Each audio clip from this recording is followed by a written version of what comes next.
After a long hot summer, you're probably thinking, what do I do to make sure my garden's back on track? Well, the very first thing is have a look at your plants. And there's some really good indicators here that there's stress, there's dry stress in these.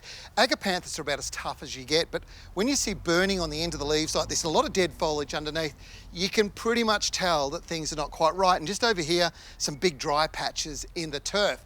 But when you look above, the tree's also telling you. So this is a Callistemon, a bottle brush. There's these dead branches everywhere. And they're dead because there's dry pockets in the soil down here and its roots were going through. Those roots were sending nutrients and moisture up to those branches. And when they don't get it, they start dying. These are all indicators that you need to make sure you're getting even water penetration into the soil. There's one way to do it. I know you're going to say, sure, adding a wetting agent is easy, but there's wetting agents and then there's wetting agents. For a start, the granular types typically use cocopeat or spongylites as a carrier and they're applied dry.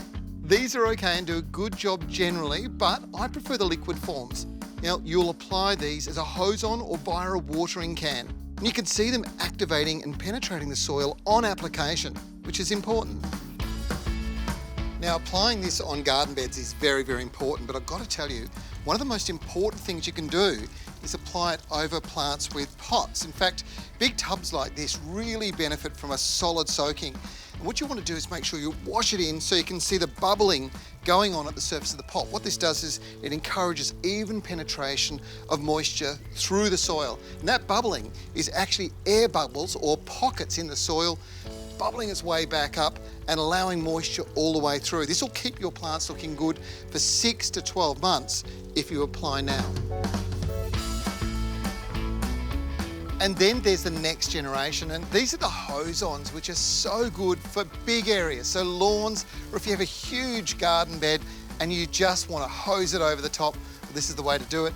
And what a good way to make sure that you're actually getting the moisture in around the grass's roots. Once you've done this, you'll find the grass will green up straight away, and in no time, it'll be spreading across, covering patches. Now is the time to be applying a wetting agent to make sure that all the winter rains are actually penetrating and reaching your plant's roots. So get out and do it this weekend.